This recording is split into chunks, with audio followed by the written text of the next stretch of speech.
Here's a particular kind of silence that lives in a room after every child has been chosen but one. I heard that silence on an October afternoon in 1934, and I have never been able to scrub it out of my ears. I was a grown man, 41 years old, hands like saddle leather, and I stood in the back of a railway depot and watched a town decide that a 9-year-old girl was worth less than the dust on their boots. What happened next I have told maybe 3 times in my life, because every time I tell it I have to feel it again. But I'm an old man now, and some stories deserve to outlive the people who carried them. This is one. Stay with me. It gets worse before it gets better, and the better, when it comes, will break something open in you. The train came in late, the way everything came in late that year. I remember the whistle first, long, mournful, a sound that always made the cattle lift their heads, and then the great iron groan of the brakes as the Orphan train pulled into the Cottonwood Bend depot. I wasn't supposed to be there.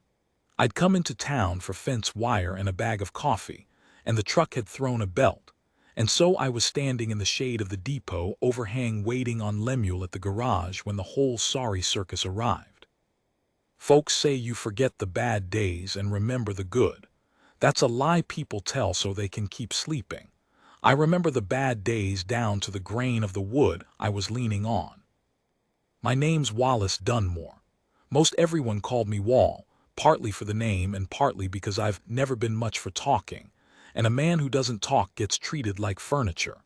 That suited me fine. I'd been foreman on the Callaway spread going on 11 years by then, and I'd buried a wife and never had children, and I had made a careful, deliberate peace with being a man the world mostly looked past. I kept a little tally book in my breast pocket, still do, where I wrote down weights and weather and the price of feed, and sometimes, when nobody was looking, other things. I'm a man who needs to write a thing down before I can believe it happened. So understand, when I tell you what I saw at that depot, I went home and I wrote it down that same night by lamplight, my hands shaking, because I needed proof against my own memory that the world could be that cold, and that the world could turn on a dime the way it did. They lined the children up on the depot platform like livestock at auction. I don't say that to be cruel. I say it because that's what it was.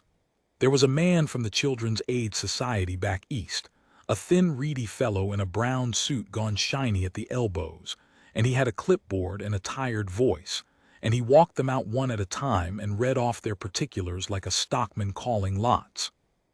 This here's Thomas, age 11, strong, good with his hands, can already do a day's labor. And a farmer would step up and squeeze the boy's arm like he was testing a melon, and there'd be some low talk and papers, and the boy would go off with strangers, and that was that. A life decided in 90 seconds. There were maybe a dozen of them.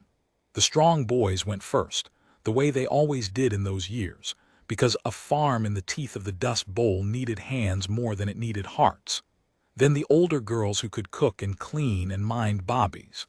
A pretty little tow-headed thing of about 5 got snapped up by a childless couple from the Methodist church, the woman already weeping into her glove before she'd even touched the girl. I watched it all the way you watch a thing you can't change. Detached, chewing on a matchstick, telling myself it wasn't my business. And then there was just the one left. She stood at the end of the platform with a cardboard suitcase that had been tied shut with a length of clothesline because the latch was broken. She was small for 9, all elbows and knees, with dark hair somebody had tried to braid and given up on halfway. Her dress had been a good dress once, before it had been washed 300 times into the color of weak tea. And she had a stillness to her that I didn't understand at first and understood completely by the end. She wasn't looking at the crowd. The other children had looked at the crowd, hopeful, scared, performing that desperate little eagerness children learn when they figure out their survival depends on being chosen. She didn't do any of that.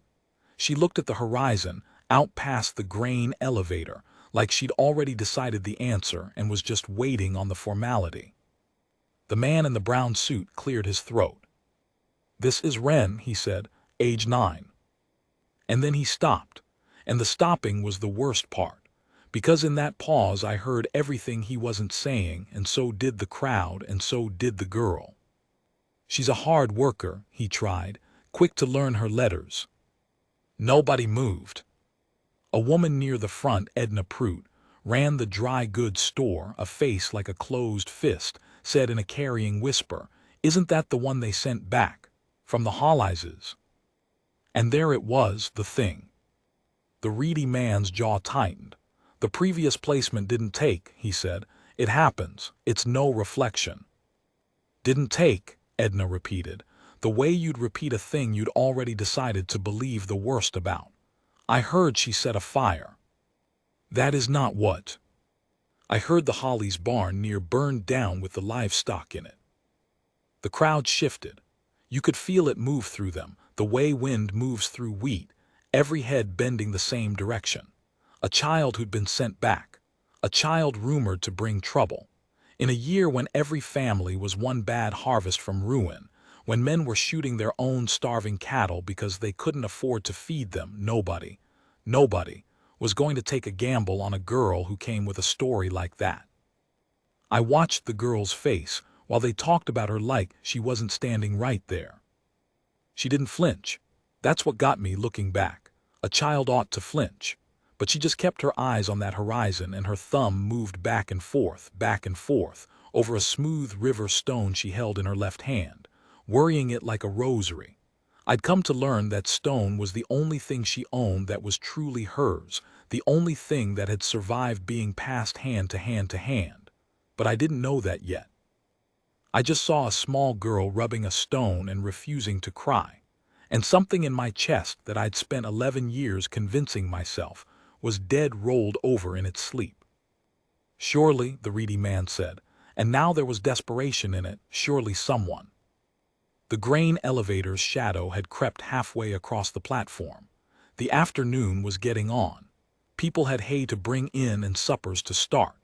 One by one they began to drift away, the way folks drift away from a thing that makes them feel bad about themselves, not all at once, but in twos and threes, suddenly remembering somewhere they had to be.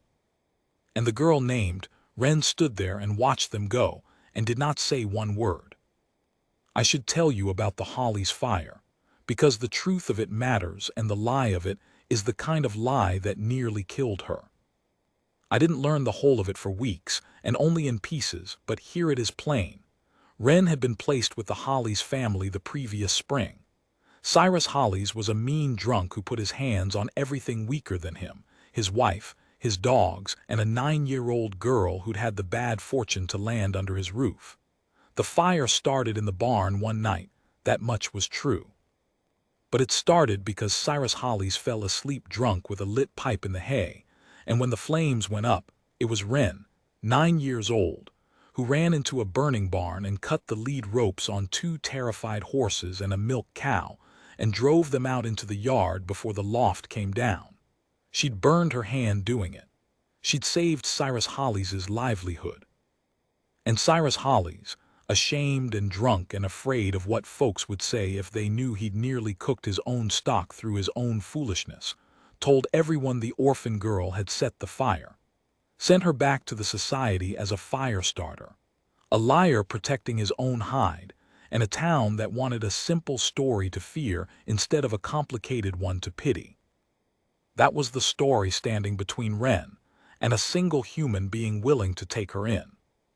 But like I said, I didn't know any of that, leaning on the depot wall with my matchstick and my coffee getting cold in the sack. All I knew was what the day was showing me, which was a town deciding a child was disposable. I'd like to tell you I stepped forward right then. I'd like to tell you the dead thing in my chest woke all the way up and made a decent man of me. But I didn't.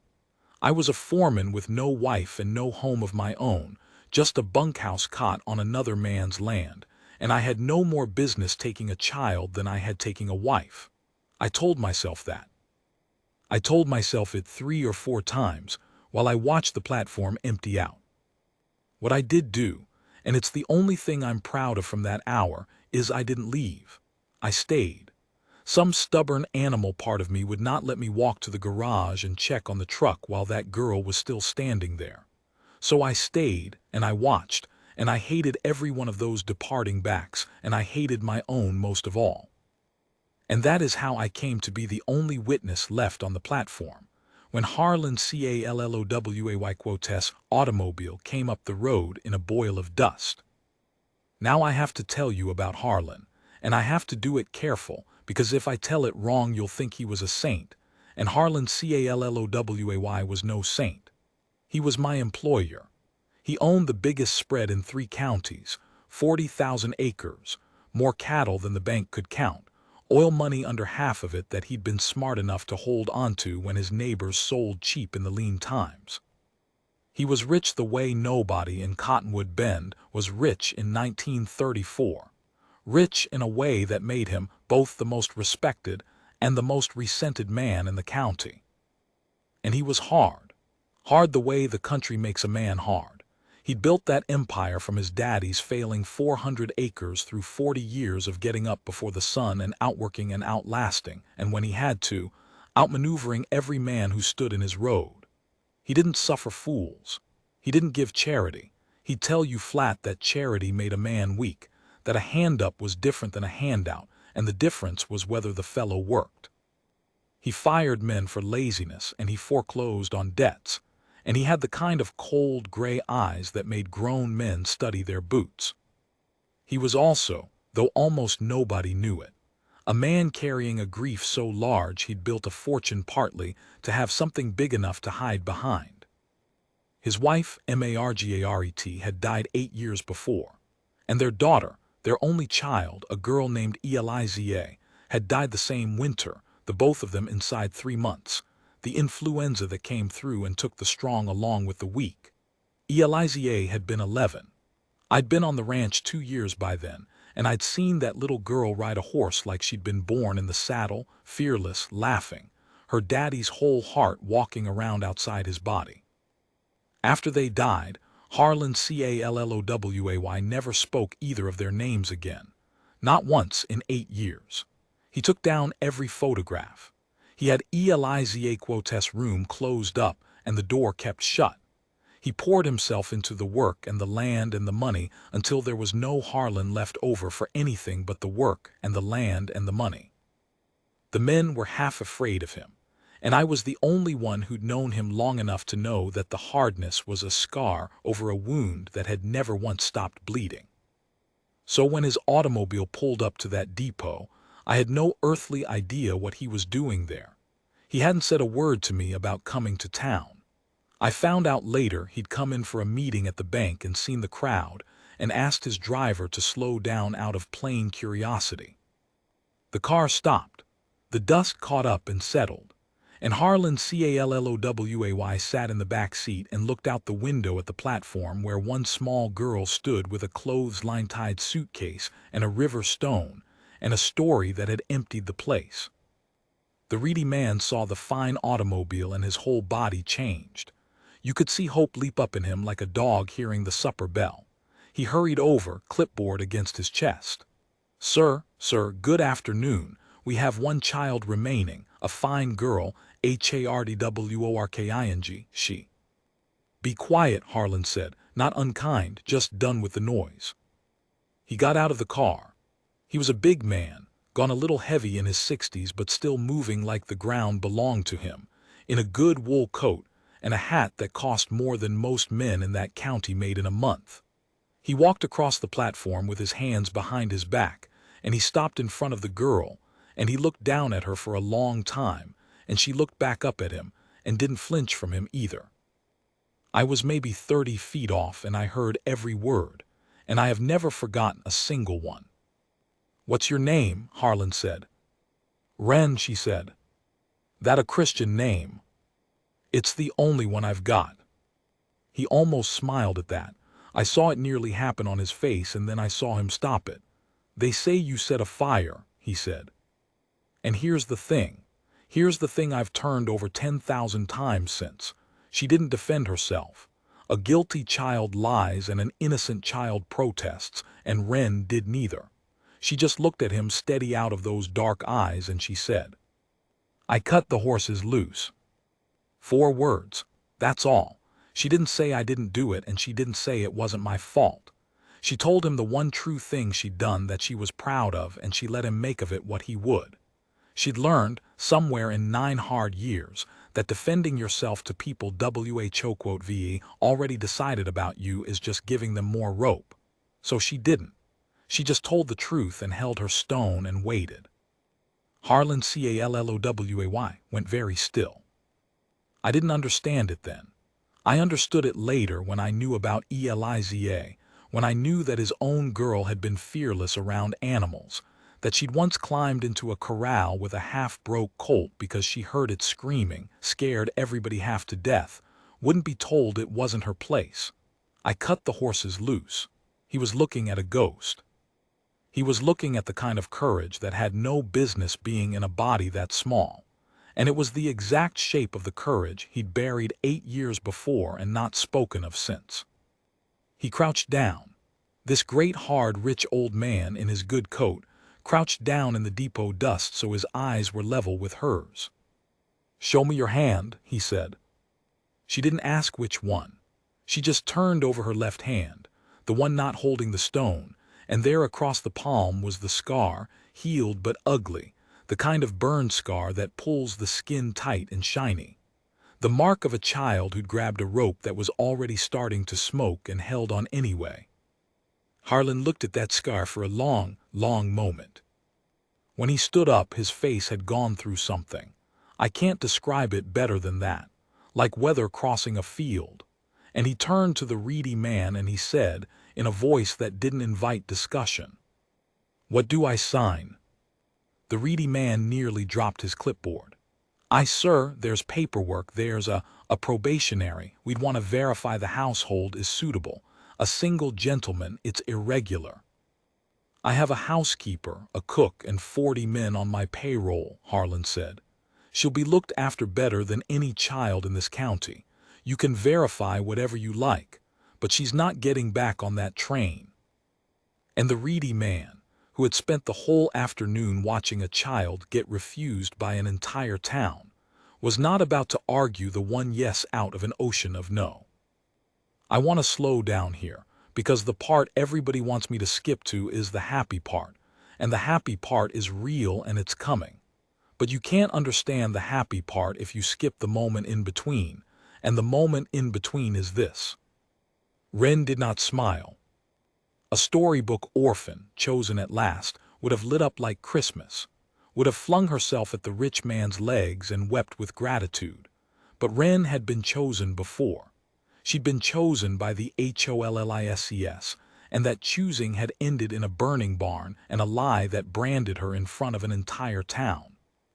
She'd learned that being wanted was the most dangerous thing that could happen to her, because being wanted meant being in someone's power, and everyone who'd ever had power over her had used it to hurt her. So she didn't smile. She picked up her cardboard suitcase with the clothesline tied around it. She held her stone, and she looked up at Harlan Calloway with an expression I can only call wary, the careful flat look of a creature deciding whether the open door is a kindness or a trap, and she said, "I don't cry and I don't beg. If that's what you bought me for, you should leave me here." I swear to you those were her words. A 9-year-old girl. I wrote them down that night, and I'm reading them off the page in my memory right now. Harlan Calloway looked down at her, and for the first time in the 8 years I'd known him since the burying, I watched something move all the way through to the bottom of him. "I didn't buy you," he said, "and I don't want you to cry. I had a girl once who never cried either." It was the first time he'd said anything about Eliza out loud in 8 years, and he said it to a stranger's child on a depot platform, and his voice broke on the word girl like ice going out on a river. "Get in the car," he said. "You'll be cold out here." And she studied him another moment, measuring, weighing. The way she'd weigh everything for a long time to come. And then she walked to the automobile and got in and set her suitcase on her knees and held her stone and did not cry. That's when Harlan saw me. He'd thought he was alone in this, I think. He looked over and there I was, his foreman, leaning on the depot wall having watched the whole thing, and a flush came up his neck. Not shame exactly, but the discomfort of a private man caught in a soft moment. He walked over to me stiff-legged. "Wall," he said. "Mr. Calloway." He looked at me hard, daring me to make something of it. I didn't. I just put my matchstick back in the corner of my mouth and looked off at the grain elevator the same way the girl had, and I said, "Truck through a belt. Lemuel's fixing it." He let out a breath.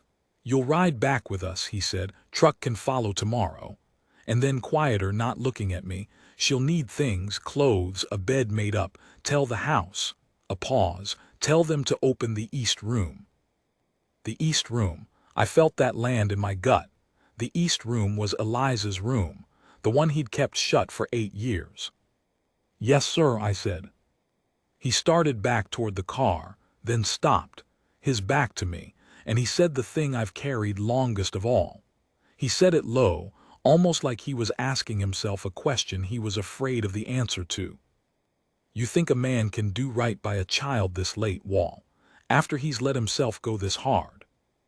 I thought about my dead wife. I thought about the 11 years I'd spent being furniture. I thought about the dead thing in my own chest that had just woke up on that platform and was sitting up now, blinking, looking around. "I think a man can try," I said. "I think the trying's most of it." He nodded once, and he got in the car next to the girl who didn't trust him, who had every reason in the world not to, and the automobile pulled out into the dust, and I stood there a second longer in the empty depot and listened to that terrible silence the town had left behind, and then, for the first time, heard something underneath it. I didn't have a name for it yet. I'd learn the name, we all would. But I'm getting ahead of myself, and the light's going, and the part where it gets hard, where the town comes for her, where the lie follows her up the road, where a stubborn old man and a wary little girl have to decide whether they can be brave enough to need each other. That part needs its own telling.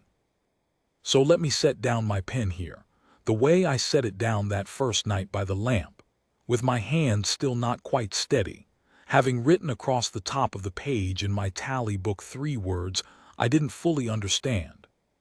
She came home. I know because I was the one who found out. Mrs. Tilly, the housekeeper, had made up the east room the way Harlan asked, aired the linens that had sat folded 8 years, beat the dust out of the curtains, set a lamp burning low so the child wouldn't wake in the dark in a strange house. A kindness. And the next morning Mrs. Tilly came out to the bunkhouse with her mouth all pinched and her hands twisting in her apron and said, "Mr. Dunmore, you'd better come. The bed's not been slept in. And I can't find her." My stomach dropped clean through the floor. A missing child the first morning, on 40,000 acres of country that could kill a grown man, creeks and cattle and rattlesnakes, and 100 ways to disappear. I went through that big house calling her name in a voice I tried to keep gentle, and Harlan came down from his own room half-dressed with his face gray, and we were 2 grown men close to panic when I thought to look in the one place a frightened animal goes. She was under the bed, curled up on the floorboards with the good quilt pulled down off the mattress and wrapped around her, her cardboard suitcase tied shut beside her. Still tied, still packed. She hadn't taken out so much as a stocking, and her river stone held in her fist even in sleep. She'd slept under the bed of the finest room in the county because under a bed is a place with a roof close over you and a wall at your back and only one way in, a place small enough to defend. She'd learned to sleep like a thing that gets stepped on. Harlan stood in the doorway and looked at that, at the unopened suitcase, at the girl who'd rather have the floor and a wall at her back than the softest bed money could buy. He didn't wake her.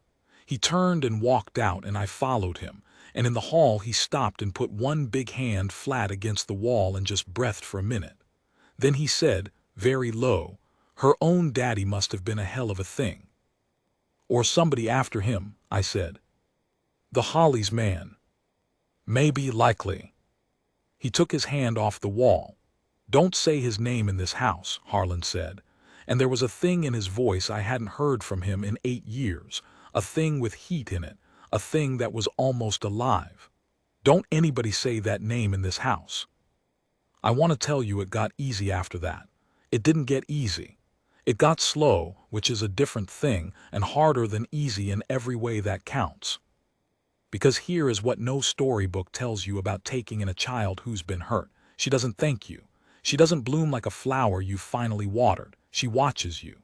She watches you the way a soldier watches a tree line, looking for the thing that's going to come out of it and hurt her, because in her whole short life the things that came out of the tree line always did. Every kindness is a question to her. What does he want for this? What's the price? When does the bill come due? And you can't argue her out of it, because she's right. She learned it from the truth, and the only thing that answers it is time. And time is the one thing that can't be rushed, and the one thing a wary child has no reason to believe you'll spend on her. So Wren tested us. Lord, did she test us. She wouldn't eat at the table the first week. She'd take her plate and disappear with it, and we'd find the dishes washed and stacked in odd places, behind the woodbox on the porch rail, because she'd been a child who ate where she could and cleaned up after herself so as not to be a bother and get sent off. Mrs. Tilly wanted to scold her for it. Harlan said leave her be.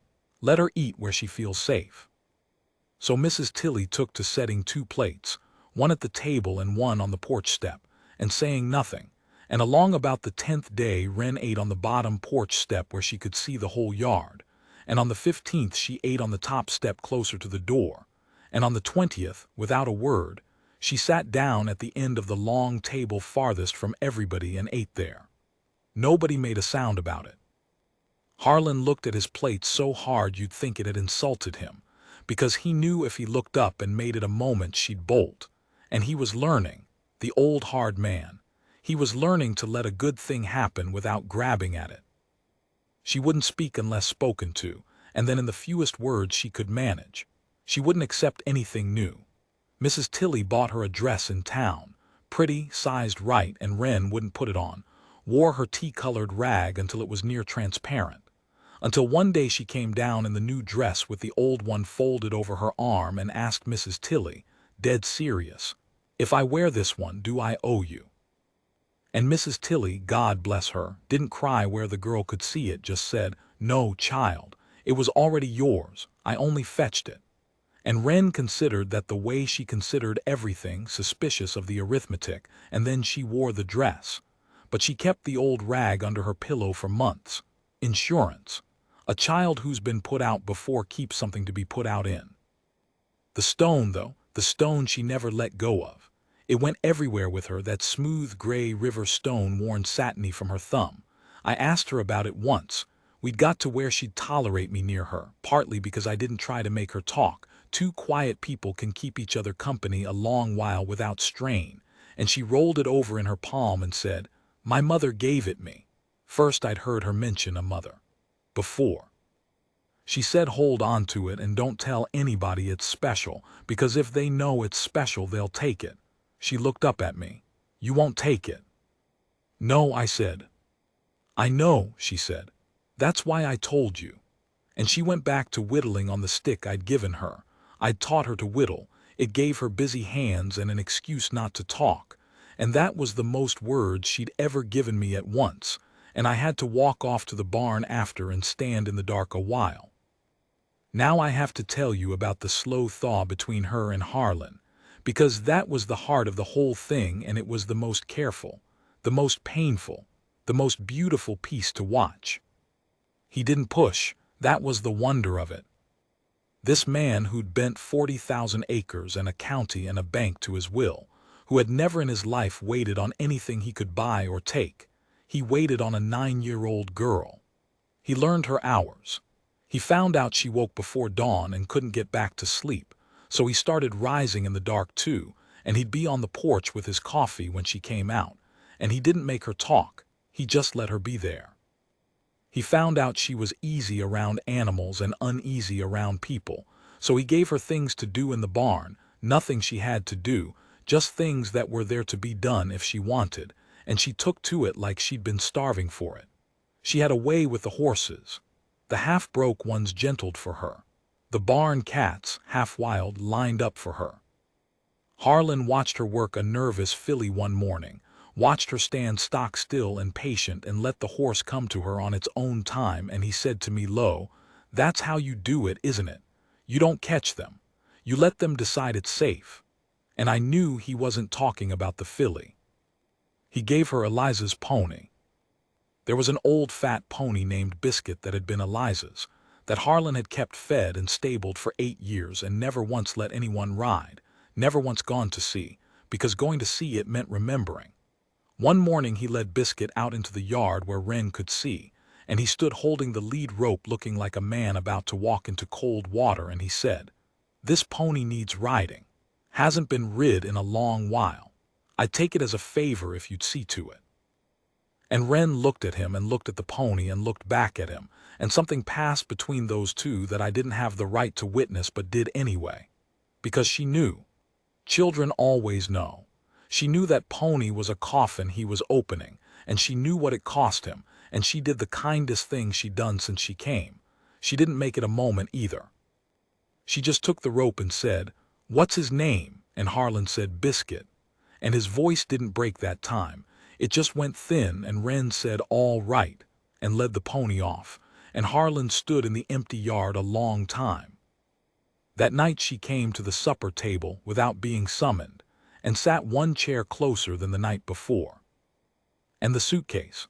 About 6 weeks in, Mrs. Tilly came and found me, her eyes shining, and brought me up to the east room and showed me the cardboard suitcase, the one Wren had kept tied shut with clothesline for 6 weeks, the one she'd slept beside like a soldier sleeps beside his rifle. It was open, empty. She'd unpacked it. Her few poor things were in the dresser drawers Mrs. Tilly had cleared for her. The suitcase sat empty in the corner. A child unpacks her bag when she believes she's staying. It's the whole of it, right there in cardboard and clothesline. For 6 weeks, Wren had kept hers packed because some part of her was always braced to be put back out. And then one day she wasn't braced anymore. One day she decided, in whatever quiet reckoning a child like that conducts alone, that this place might be real. She'd also moved into the bed. We never spoke of it, but the quilt stayed on the mattress and the floor stayed empty, and that was that. I would like to leave it there. I would like to tell you the wary child learned to trust, and the hard man learned to love, and they were a family, and the bad part was over. And for a few weeks that fall, I let myself believe it might be that simple. But I told you at the start that this story gets worse before it gets better. And the worse came up the road from town, the way the bad things always did, in the person of the lie Cyrus Hollies had told to save his own hide. It started small. It always does.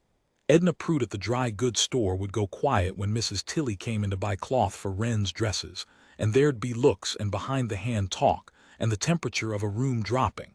That's the fire starter Calloway took in. Mark my words. You don't bring a thing like that into a house and not pay for it. The town had decided its story about Wren the day the train came in, and the town did not like having its story spoiled by a happy ending. A town that has been cruel to a child needs that child to deserve it, or else the town has to look at what it did. Then the church got into it. There was a deacon named Pruitt, Edna's husband, a sour, pious man, who got it into his head that a wealthy widower keeping an unrelated little girl out on a remote ranch was a thing the community had a moral duty to look into. He never said the ugly thing plain. He didn't have to. He just talked about the appearance of it and the welfare of the child and questions a Christian community must ask. And he got a few of the church women worked up, and then he did the thing that nearly broke everything. He wrote to the Children's Aid Society, reported concerns about the placement, suggested the girl be removed and placed somewhere more suitable and supervised. The reedy man in the brown suit came back. I remember the day. November cold, the first real cold of the year, the sky the color of a dirty nickel. The society man's automobile came up the road, and Harlan met him on the porch, and I stood off to the side because Harlan had told me to be there, said, "I want a witness, Wall, in case it comes to telling it later," and so I was. The reedy man was sorry about it. You could see he was, but sorry doesn't stop a thing that's been set in motion. He had his clipboard and his official voice, and he explained that the society had received concerns, that there were procedures, that a single gentleman of advanced years was an irregular placement to begin with, that there'd been talk in the community about the child's history and about the suitability of the home, and that he was obligated to investigate, and depending on his findings, possibly to remove the child to a society facility pending a more appropriate placement. A facility, an orphanage. They were going to take her out of the only safe place she'd ever found and put her in an institution, because a deacon's wife didn't like that the story had a happy ending and a drunk had lied about a fire. I watched Harlan's hands. They'd closed into fists at his sides, the knuckles white, and I thought for one bad second the old man was going to strike the society fellow right there on his own porch and ruin everything. But he didn't. He took a breath and he uncurled his hands, slow, deliberate, the way you'd set down something hot, and when he spoke his voice was level and cold and final. "You want to investigate," he said. "Investigate, walk this property, look in her room, look at the food in my larder and the clothes in her drawers and the pony in my barn that's hers now. Talk to Mrs. Tilly who minds her, talk to my foreman here who's known me 20 years, and then talk to the child. Ask her does she want to leave, and if she says she wants to leave I'll put her in your car myself." He paused. "But you're not taking her on the word of people who never laid eyes on her and a story that a coward told. Not without you ask her first." The reedy man hadn't expected that. I think he'd expected a rich man's bluster, threats, lawyers. Not ask the child. He hesitated and then he said all right, he'd speak to the girl. And here's where it nearly all came apart. Because they sent for Wren and she came out onto the porch and she saw the man in the brown suit. The man from the train, the man who handed children to strangers, the man whose face meant you are about to be moved again. And I watched 6 weeks of slow, careful thawing freeze solid in an instant. Her face went flat and wary, the depot face, the face from the platform. She'd unpacked her suitcase. She'd let herself believe. And here was the proof that believing had been the dangerous thing after all, just like she'd always known. Here was the bill, come due. She didn't look at Harlan. That was the knife of it. She wouldn't look at him. Because if this was happening, if she was being sent off again, she couldn't bear to have his face be the last thing, couldn't bear to have let herself care about him and then watch him let her go. So she stared at the porch boards and held her stone and went somewhere far back inside herself where they couldn't reach her to hurt her. The reedy man crouched down, the way Harlan had crouched at the depot, and he said, not unkindly, "Wren, do you remember me?" She didn't answer. "There have been some questions," he said, "about whether you're being treated right here, about whether this is a good place for you. I need you to tell me the truth, and I promise you won't be in any trouble no matter what you say. Are you happy here, Wren? Do you want to stay? Or would you rather come with me somewhere with other children somewhere?" And here is the moment I have built this whole telling toward. And I am going to set it down exactly as it happened, because it is the bravest thing I ever saw a person do, and the person was 9 years old. Wren lifted her head. She looked at the society man. And then, for the first time since she'd come out on the porch, she turned and looked at Harlan Calloway. She looked at him for a long, long moment, this hard, rich old man standing rigid with his fists uncurled and his jaw set and his eyes, I swear to God, wet at the corners. This man who had not begged for anything in 40 years and was holding himself back from begging now because he'd promised her he'd let her choose. And Wren understood the whole of it in that look. She understood that he was letting her go if she wanted to go. That for once in her life nobody was deciding for her. That this man, who could have lied to the society and kept her by force, was instead standing there ready to lose her rather than make her stay against her will, because he loved her enough to risk it. Nobody had ever given her a choice before. Every other person who'd had power over her had used it. And here was a man holding all the power and handing it to her, open-handed, terrified.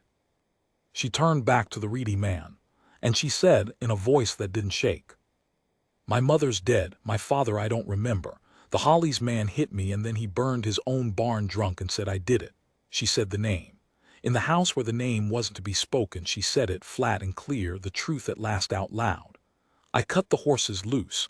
I burned my hand doing it. Everybody in that town would rather believe a liar than believe a girl, and that's their sin, not mine. She drew a breath. I'm not happy. I don't know how to be happy. But this is the first place I ever lived where nobody's hit me and nobody's hungry, and a man gave me a dead girl's pony and didn't ask me to be her. Her chin came up. I'm staying, and if you make me leave, I'll run off and walk back, and you'll have to chain me to keep me out, because this is mine now. He's mine now, and I'm his. Silence on the porch. The cold November silence, the dirty nickel sky. I looked at Harlan Calloway, and the old man had turned his face away, out toward his 40,000 acres, because a man like that cannot let another man see him cry, but his shoulders were shaking, and when he brought his hand up to his face and pressed it hard against his eyes, I had to look at the porch boards myself. The reedy man stood up slowly. He looked at the girl and at the weeping old man who turned away and at me, and he closed his clipboard. He was quiet a moment. Then he said, I've seen a great many placements, Mr. Calloway. His voice had changed. I've seen children who had everything and weren't wanted. I know the difference. He put on his hat. I'll write my report. It will say the child is well cared for, well fed, well loved, and wishes to remain, and that the concerns of the community appear to be founded in rumor rather than fact. He looked at Wren. You're a remarkable girl, he said. I'm sorry the world made you have to be. And he got in his automobile and drove back down the road toward town, and the dust rose up behind him and hung in the cold air, and Wren stood on the porch holding her stone, and she had one, but she didn't look like winning. She looked like a soldier looks when the shooting stops, emptied out, shaking now that it was over. Harlan turned around. His eyes were red and he didn't care any more who saw.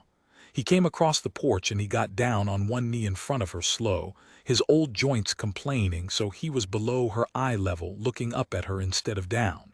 And he said, rough and ruined, did you mean it? What you said, about being mine? And Wren, who didn't cry, who told us the first day she didn't cry, Wren's face came apart. All at once. 6 weeks and 9 hard years of it all at once. The wary thing in her broke, and what was underneath was just a little girl who'd been alone her whole life and had just decided, out loud in front of witnesses, to belong to somebody. She didn't answer him in words. She stepped forward and she put her arms around the old man's neck and she pressed her face into his shoulder and she cried.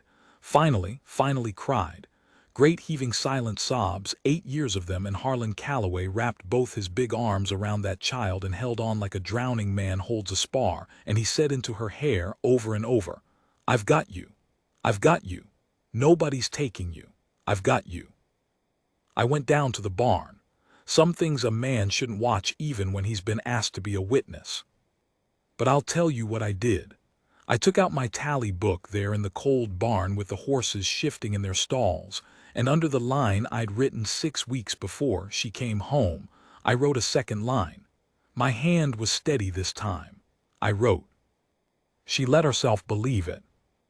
And I thought that was the end of the hard part. I truly did. I didn't know about the letter that was already coming.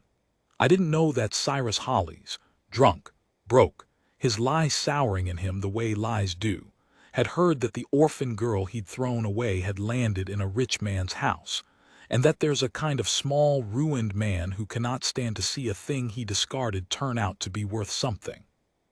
I didn't know he was coming back for he. The letter came in December, and it was the kind of letter that makes the air in a room go bad. I wasn't there when Harlan read it. He was at his desk with the door open, and I was passing through the front hall with a busted cinch over my shoulder, and I heard him go very still. You learn the sound a man makes when he stops breathing. And I looked in, and he was holding a single sheet of cheap lined paper, the kind torn out of a child's school tablet, and his face had gone the color of tallow. He didn't show it to me right off.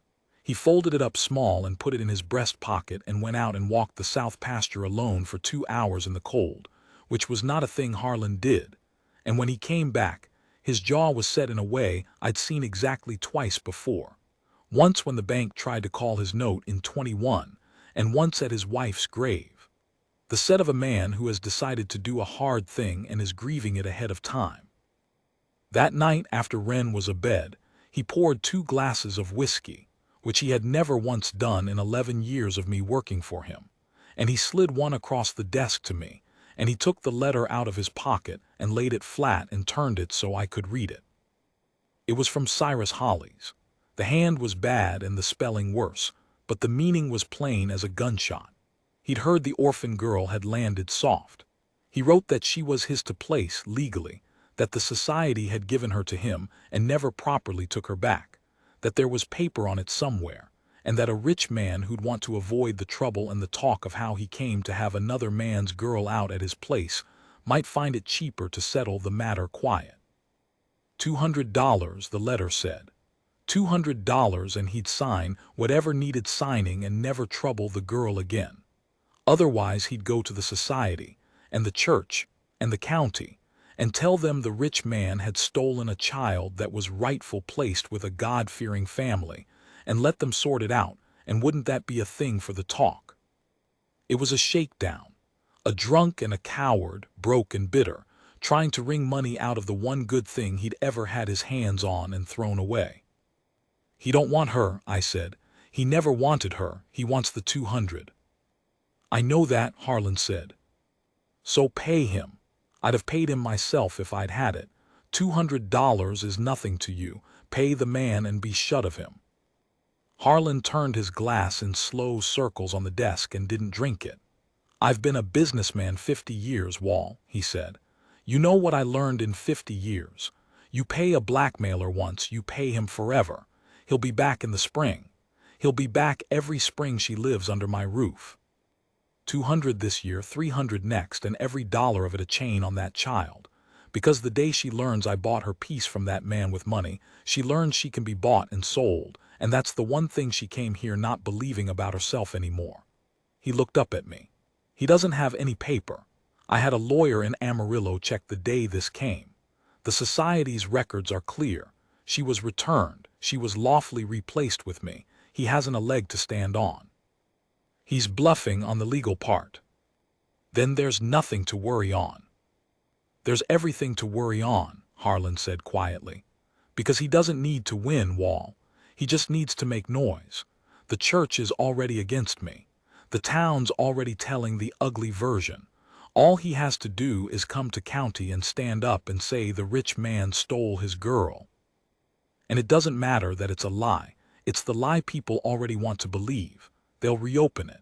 The SOCITYQOTLL have to investigate again, and this time it won't be one tired man with a clipboard, it'll be lawyers and a hearing, and they'll put that child on a witness stand and make her say it all over again in front of the very people who threw her away.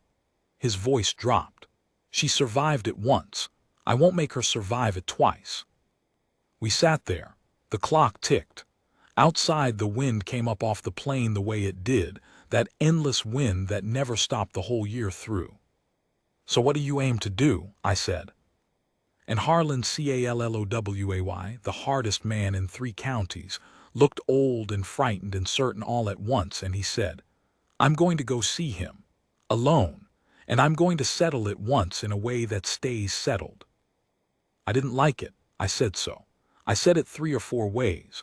A drunk who'd hit a child was a drunk who'd do worse to a man he hated and ENVIED, and Harlan was 60-some years old, and HOLLIS place was 40 miles off down past the breaks where a man could disappear and the coyotes would tidy up by spring. I said I was coming. He said no. I said it again and he said no, Wall, in the voice he used when the discussing was over, and then he said the thing that shut me up. If it goes bad, he said, she'll need somebody. Somebody she already trusts who will stand for her, who knows the whole of it. He held my eyes. That's you. You've been here the whole time. She's let you in farther than near anybody. If I don't come back. He didn't finish that. He just said, somebody has to stay with her. So it's you stays. That's the favor I'm asking. The hardest one I ever asked anybody. I have done a great many things I'm not proud of in my life. The thing I'm least proud of is that I let him talk me into staying. I should have followed at a distance. I should have done a dozen things. But he asked me to guard the child, and I looked at it from every side, and there wasn't a side where leaving her unwatched was right, and so I stayed. I have made my peace with it mostly. Mostly. He left before dawn the next morning. He didn't take a gun. I checked after the rack was full. He took the automobile and a bank envelope, and he didn't tell Wren where he was going. Just told her at breakfast he had business down county and he'd be back by dark or the next morning, and he was easy about it, smiling even, so she wouldn't worry. But at the door he stopped and he turned around and he went back to where she sat and he put his hand on the top of her head, just rested it there a second, which was not a thing he did, and Wren went still under it the way the half-broke filly went still, and he said, "You mind Mrs. Tilly and Wall. You're a good girl. You hear me? You're a good girl." And she said, "I hear you," puzzled at the weight of it, and he went out. And I watched the automobile go down the road into the gray with my whole gut clenched, and I did not see Harlan Calloway again for 2 days. Those 2 days are a long time to write about, and I'll spare you most. Wren knew. Children always know. By the afternoon of the first day she'd stopped pretending she didn't feel it, and she came and found me in the barn and sat on a hay bale with her stone and watched me oil tack and finally said, "Where'd he really go?" Not a question, the way she said it. I'm not a man who lies well, and I wouldn't have lied to her anyhow. "To settle something," I said, "so you can stay for good and nobody can come at you again." "The HOLLIS man," she said. I didn't answer. That was answer enough. She was quiet a long while. Then she said in a voice gone small and old, "He'll hurt him. He hurts everything." And she looked at me with those dark eyes and said the thing that I have never gotten clear of. "Everybody who keeps me gets hurt. The HOLLISES barn, my mother, everybody. Maybe I'm what the town says. Maybe I do burn things down. Maybe he shouldn't have kept me. Now you listen to me, because this was the moment I was put on that ranch for. I believe it to this day. The one moment in my furniture life I was needed for and didn't fail at. I set down the tack and I got down on the floor of that barn in front of her, the way Harlan had got down on the porch, and I took that child by both her thin shoulders, gentle, and I said, "No, you hear me, Wren, no, you didn't burn anything. A drunk man's foolishness burned that barn and you ran into the fire to save what was living in it. You don't break things. You're the thing in that house that got fixed. You fixed the old man, you opened a door he kept shut 8 years, you put life back in a place that was dead. That's not burning down. That's the opposite of burning down." My voice was shaking and I let it. "If something's happened to him, it's because he loved you enough to go stand between you and the bad thing, and a man who'd do that for a child counts himself lucky to have had her, not sorry. You understand me. Whatever happens, you were never the curse. You were the thing he was glad he lived long enough to get." She didn't cry. She just looked at me, and something in her face that had been clenched since the day she was born let go a little, and she nodded once, the way Harlan nodded, and she put her hand, the burned one, on top of my old gnarled one for just a second, and then she took her stone and went and sat in Biscuit's stall with the pony's nose in her lap and stayed there till dark. He came back the morning of the 3rd day. I heard the automobile before I saw it, and I came out of the bunkhouse half-dressed, and there it was crawling up the road. And I'll tell you my heart was in my throat because it was coming slow and crooked, and one HEADLAMP was smashed. But it was coming. And when it stopped in the yard, Harlan Calloway got out of it, and he was banged up. A cut over his eye crusted black, his lip split, his good coat torn at the shoulder, moving like every bone in him hurt. But he was on his own 2 feet and he was alive. Wren came out onto the porch in her nightdress and stopped dead at the rail when she saw the state of him.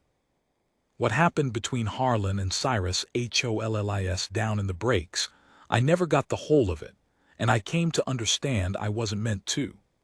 Harlan would say only a few things, ever, and he said them to me that morning leaning against the broken automobile while the girl watched from the porch out of earshot.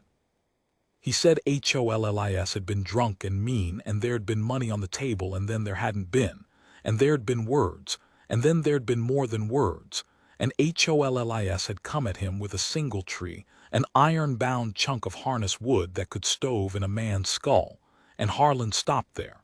His hands weren't steady. This man whose hands were never not steady. "Did you kill him?" I asked, flat. Had to know what we were standing in. "No," Harlan said. "God help me, I came close. I had him down and I had the single tree off him and in my own hands, and he swallowed.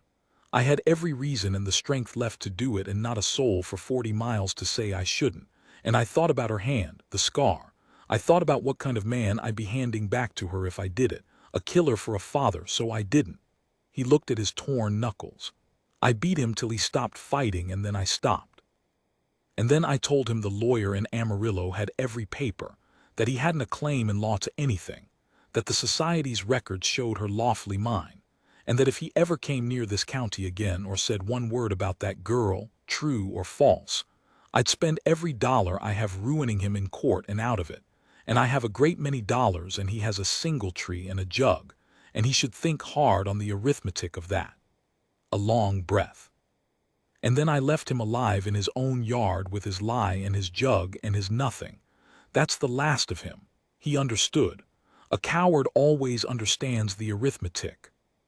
He hadn't killed a man. He'd had it in his hands, the easy permanent end of all their trouble, no witnesses, every justification, and he'd set it down. Because the worst thing Cyrus Hollis could do to Wren wasn't to take her. It was to turn the man she'd finally let herself love into one more monster.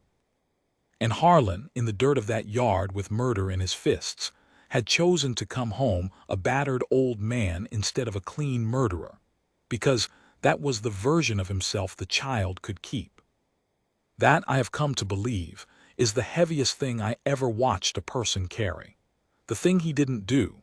The death he held in his hands and put down for love of a girl who wasn't even blood to him.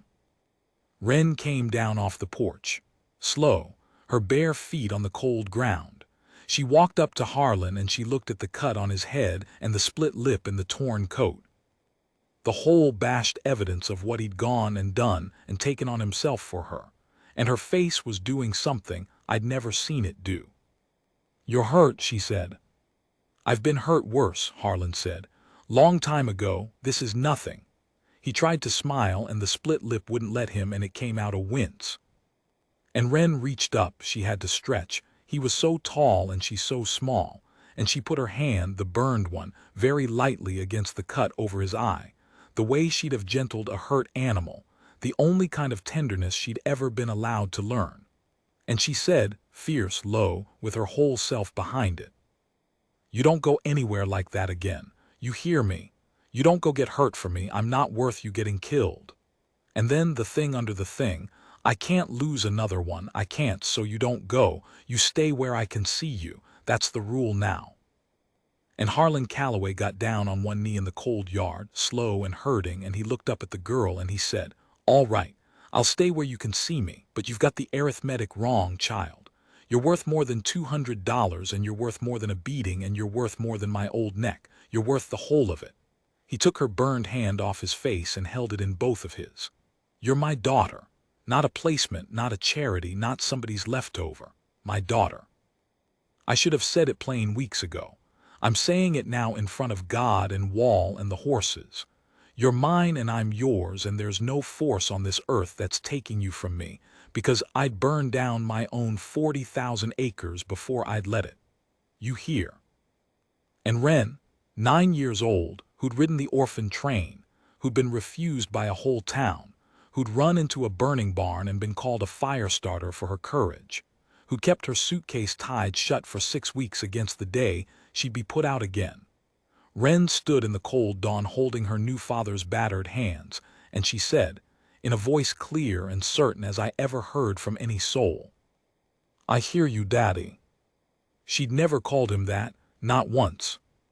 I went and saw to the horses. A man's got to be somewhere when something like that happens in front of him, and the barn's as good as anywhere, and the horses don't mind a grown man's face. I'm an old man now, writing this. It's been 40 years and more.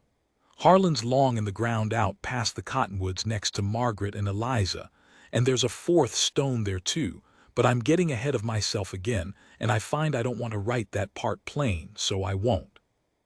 Wren grew up tall. She ran the Calloway Ranch after Harlan got too old, and she ran it better than he ever did, and she ran it kind, which he never quite managed. She kept on hands nobody else would hire, took in 2 foster children of her own out of that same hard country, and never once turned a hungry person from the door, because she knew right down to the scar on her palm what it was to stand on a platform and have a whole world look past you. The town that threw her away came around, the way towns do, slow and shameless, and pretended they'd always known she was a good girl. She let them think it. She was bigger than the grudge. She was bigger than most things. She kept the stone, her mother's stone. I saw it on her desk the last time I was up to the house, an old woman's desk now, ledgers and seed catalogs, and there in a little dish among the pencils was a smooth gray river stone worn satiny by 60 years of a thumb that never stopped needing something to hold. And she kept my tally book. I gave it to her, years back. The one where I wrote it all down that first night by the lamp with my hands shaking. She asked me once why I'd written it, why a quiet man who never said 3 words would go and set the whole thing down in a stockman's tally book between the feed prices and the weather. I told her the truth. I told her a man needs proof against his own memory that the world can be that cold, and proof, too, that it can turn on a dime, that a hard old man and a wary little girl and a dead daughter's closed-up room can add up, against every law of arithmetic I ever knew, to a family.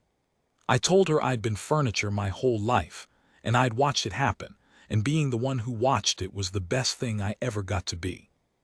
She read the book through that day, all the way to the last line, and she found the place near the front where I'd written she came home, and under it she let herself believe it, and she found the line I'd added the morning Harlan came back broken up the road, the last line I ever wrote in it, and she sat there a long time with it, the late light coming in. You'll want to know what the last line was.